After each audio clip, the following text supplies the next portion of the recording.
गोरखपुर में शारदीय नवरात्रि की 9वीं तिथि पर मुख्यमंत्री योगी आदित्यनाथ गोरखनाथ मंदिर पहुंचे हैं और उन्होंने कन्या भोजन का भी आयोजन किया है। उन्होंने बच्चियों को भोजन कराया है और आशीर्वाद दिया है और इस अवसर पर नवरात्रि का धार्मिक उत्साह पूरे मंदिर परिसर में भी देखने को मिला। श्रद्धालुओं ने सीएम के साथ परंपरा का पालन करते हुए माता के चरणों में मत्था टेक कर सुख और समृद्धि की भी कामना की है। देहरादून के हिमालयन संस्कृति केंद्र नींबूवाला में मुख्यमंत्री पुष्कर सिंह धामी अंतर्राष्ट्रीय वृद्धजन दिवस के राज्य स्तरीय कार्यक्रम में शामिल हुए हैं। उन्होंने प्रदेशवासियों और वरिष्ठ नागरिकों को शुभकामनाएं दी हैं और इस मौके पर कई बुजुर्गों को सम्मानित भी किया गया है। मुख्यमंत्री ने कहा है कि वरिष्ठ नागरिक समाज के स्तंभ हैं और उनके अनुभव से ही समाज को दिशा मिलती है। उन्होंने वृद्धजनों के सम्मान और कल्याण के लिए संचालित योजनाओं की जानकारी दी और बताया कि प्रदेश में करीब 6 लाख बुजुर्गों को पेंशन सीधे बैंक खातों में दी जा रही है। इस अवसर पर उन्होंने एक पेड़ मां के नाम के तहत पौधारोपण किया, निःशुल्क एम्बुलेंस सेवा की शुरुआत की है और वॉकथन रैली को हरी झंडी भी दिखाई है। मारवाड़ जंक्शन के महात्मा गांधी खारची विद्यालय में 59वीं सेपक टकरा राज्य स्तरीय प्रतियोगिता का शुभारंभ किया है। विधायक केसाराम चौधरी, जिला शिक्षा अधिकारी राहुल सिंह और ब्लॉक शिक्षा अधिकारी रामराज प्रजापत ने ध्वजारोहण कर प्रतियोगिता की शुरुआत की और प्रदेश के सभी जिलों से 180 टीमों के 17 से 19 वर्ष आयु वर्ग के छात्र छात्राओं ने मार्च पास्ट परेड में हिस्सा लिया है, जिसे स्थानीय विधायक, प्रधान और अन्य जनप्रतिनिधि मंडल ने सलामी दी है। प्रतियोगिता में रंगारंग सांस्कृतिक कार्यक्रम भी आयोजित किए गए हैं। आयोजक समिति और विद्यालय प्रधानाचार्य राजीव सैनी ने अतिथियों का स्वागत किया है और ये प्रतियोगिता 7 दिनों तक चलेगी और जिला कलेक्टर एवं शिक्षा अधिकारी के निर्देशानुसार 200 से अधिक पर्यवेक्षण और प्रभावी इसकी सफलता सुनिश्चित कर रहे हैं। मुख्यमंत्री पुष्कर सिंह धामी ने बड़ा बयान देते हुए कहा है कि युवाओं के भविष्य को सुरक्षित करना सरकार की सर्वोच्च प्राथमिकता है। उन्होंने बताया है कि जब छात्र छात्राएं अपनी मांगों को लेकर धूप और गर्मी में बैठे थे, तब वो स्वयं उनसे मिलने पहुंचे और उनकी समस्याओं को आगे बढ़ाया है। धामी ने कहा है कि प्रदेश में अब तक 25,000 से अधिक नियुक्तियां पारदर्शी तरीके से पूरी की गई और 100 से ज्यादा नकल माफियाओं को जेल भेज दिया गया है। उन्होंने आश्वासन दिया है कि आने वाले 101 दिनों में 12,000 से अधिक नई नियुक्तियां भी की जाएंगी।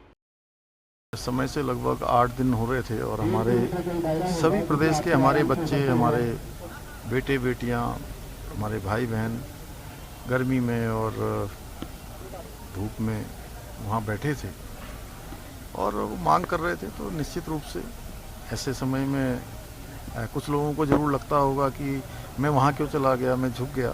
मैंने कहा कि उनके लिए झुकना क्या, अगर सर कटाना पड़े तो सर भी कटा सकते हैं, क्योंकि वो हमारे भविष्य हैं। उनको किसी प्रकार की भी परेशानी नहीं होनी चाहिए। जो बीच में एक संवाद ठीक प्रकार से जो नहीं हो पा रहा था, उसमें गैप आ रहा था, तो मैंने स्वयं जाकर वहाँ पर संवाद स्थापित किया है और जो उनकी मांग थी, उनकी मांग के अनुरूप हमने उसको अग्रसारित कर दिया है, अग्रसारित कर रहे हैं। उसकी कार्रवाई हमने प्रारंभ कर दी है। आगे भी हम मिलकर, चूँकि 25,000 नियुक्तियाँ अभी तक संपन्न हुई हैं और बिना किसी नकल के संपन्न हुई हैं। हरिद्वार में अखिल भारतीय वरिष्ठ नागरिक मंच ने प्रेस कॉन्फ्रेंस कर वरिष्ठ नागरिकों की समस्या सामने रखी है। संगठन ने प्रधानमंत्री से कोरोना काल में बंद की गई रेलवे यात्रा में मिलने वाली रियासत को दोबारा लागू करने की मांग की है। उनका कहना है कि ये सुविधा बुजुर्गों के लिए बड़ी राहत थी, जिसकी बहाली बेहद जरूरी है। मंच ने केंद्र सरकार से वरिष्ठ नागरिकों के लिए एक अलग मंत्रालय बनाने की भी गुहार लगाई है, ताकि उनकी समस्याओं का प्रभावी समाधान हो सके और कल्याणकारी योजनाएं सही तरीके से लागू की जा सकें। हम प्राइम मिनिस्टर साहब से हमने एक वीडियो भी सबमिट किया है और ये अपील भी कर रहे हैं थ्रू द मीडिया कि एक तो रेलवे कंसेशन इमीडिएटली रिवोक हो और दूसरी एक मिनिस्ट्री कंसिडर की जाए सीनियर सिटीजन के लिए, जो ओवरऑल देखे कि नेक्स्ट 20 ईयर जो हमारा हम बोलते हैं ना 2047 अपना अमृत काल, उस अमृत काल तक सीनियर सिटीजन जितने 20% होंगे उनका हाल क्या होगा। देहरादून से बड़ी खबर सामने आ रही है, जहां उत्तराखंड एसटीएफ ने नशा तस्करी के खिलाफ बड़ी कार्रवाई की है।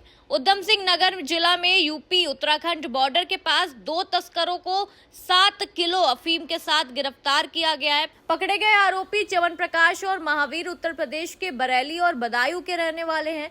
एसटीएफ की कुमाऊं टीम ने पुलभट्टा पुलिस के साथ मिलकर ये कार्रवाई की है और बताया ये जा रहा है कि दोनों आरोपी लंबे समय से नशे के कारोबार में सक्रिय थे और पहले भी उत्तराखंड में खेप सप्लाई कर चुके हैं।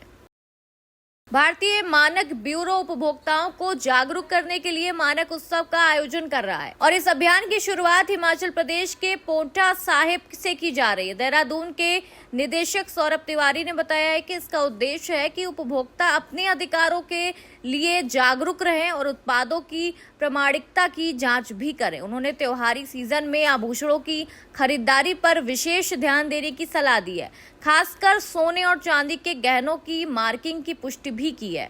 14 अक्टूबर को देहरादून में मानक मंथन कार्यक्रम राष्ट्रीय स्तर पर आयोजित किया जाएगा। इसके अलावा बीआईएस ने निरीक्षण और निगरानी अभियान भी शुरू कर दिया है।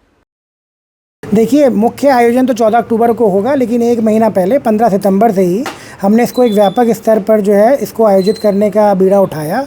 और हमारा जो क्षेत्राधिकार है उसमें, क्योंकि हिमाचल का भी एक ज़िला है और 5 ज़िले यूपी के भी हैं, तो हमने पोंटा साहिब से मानक महोत्सव का जो है शुरुआत करी और इसका जो हम अंत करेंगे, एक सुखद अंत करेंगे, वो 14 अक्टूबर को एक मेगा इवेंट किया जाएगा देहरादून में, जिसमें कि हम यहाँ पर जितने भी संबंधित सरकारी कार्यालय हैं, पदाधिकारी हैं और जो भी निजी संस्थानों से जुड़े जो हाई एंड आप कहिए कि पोर्टफोलियो के प्रोफाइल के जो हमारे गणमान्य व्यक्ति, उनको हम इनवाइट करेंगे। मुख्य उद्देश्य यही है कि इवेंट में उनको बताया जाए कि कैसे भारतीय मानक ब्यूरो निरंतर न केवल मानक के निर्धारण निर्माण में, बल्कि उसके संवर्धन में और इसके साथ साथ जो भी एक उपभोक्ता के अधिकार हैं उनको और जागरूक करने के लिए, सशक्त करने के लिए प्रयासरत है। उत्तराखंड के उत्तरकाशी जिले में राजीव प्रताप सिंह की रहस्यमयी मौत ने पूरे इलाके को हिलाकर रख दिया। 18 सितंबर की रात से लापता राजीव की गाड़ी 20 सितंबर को भागीरथी नदी में क्षतिग्रस्त हालत में मिली थी। परिवार ने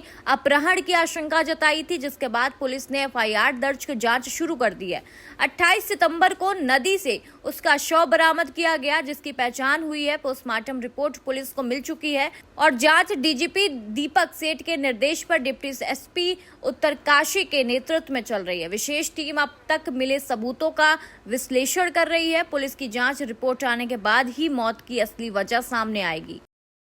आप अवगत हैं कि दिनांक 19 सितंबर को ये सूचना मिली उत्तरकाशी में कि 18 सितंबर की रात्रि से श्री राजीव प्रताप, ये इनकी गुमशुदगी के संबंध में सूचना प्राप्त हुई है 19 सितंबर को।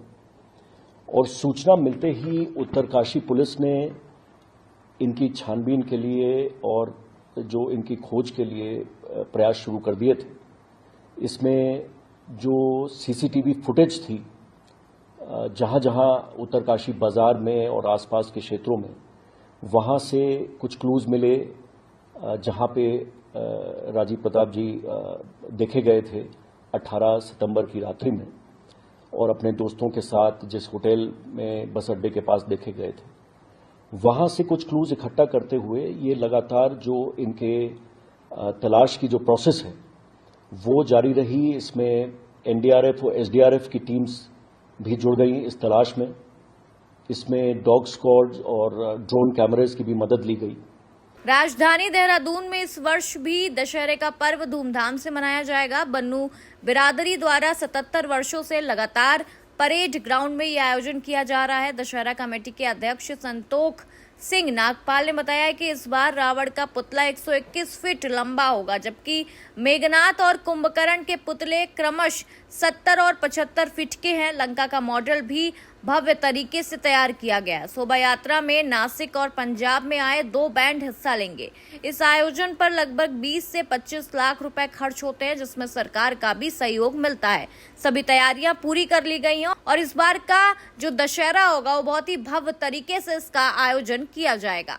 बुराई पर अच्छाई का प्रतीक जो दशहरा महोत्सव बड़ी धूमधाम से पिछले 77 ईयर से हमारी बन्नू बिरादरी दशहरा कमेटी जो है दशहरा महोत्सव मनाती आ रही है, जिनके संस्थापक अध्यक्ष हमारे सेठ लक्ष्मण दास विरमानी जी रहे और उन्हीं की बदौलत आज मैं पिछले 15 साल से यहाँ पे प्रधान हूँ। और इस बार एक खुशी की बात और है कि इस बार हमारे बन्नू स्कूल के प्रधान अमित जी और कार्यकारिणी हमारी भाटिया जी, विरमानी जी प्रबंधक, चांदना जी, पूरी टीम, हमारे ग्रोवर साहब सब हमारे साथ हैं, अमित जी, सब पूरी टीम, रमेश खनीजो जी, व्यास जी सब है और नई टीम और बहुत बढ़िया ही टीम जुड़ी है और हमारे साथ। और इस बार तैयारी बड़े ज़ोर शोर से है। जो हमारा रावण का पुतला है 121 फीट का है, मेघनाथ कुंभकर्ण जो हमारे 50 और 55 फीट के होते थे वो 70 और 75 फीट के हैं। और सबसे बड़ी चीज़ और इस बार लंका भी भव्य लंका है हमारी, जो 45 बाय 45 किला रूपी लंका है इस बार। उसके आगे 2 राक्षस भी हमने इस बार खड़े किए हैं। और आतिशबाजी उसमें हमने इस बार थोड़ा सा चेंज करके ग्रीन क्रैकर्स का इस्तेमाल भी इसमें इस बार हमने आतिशबाजी में किया है ताकि पॉल्यूशन कम रहे।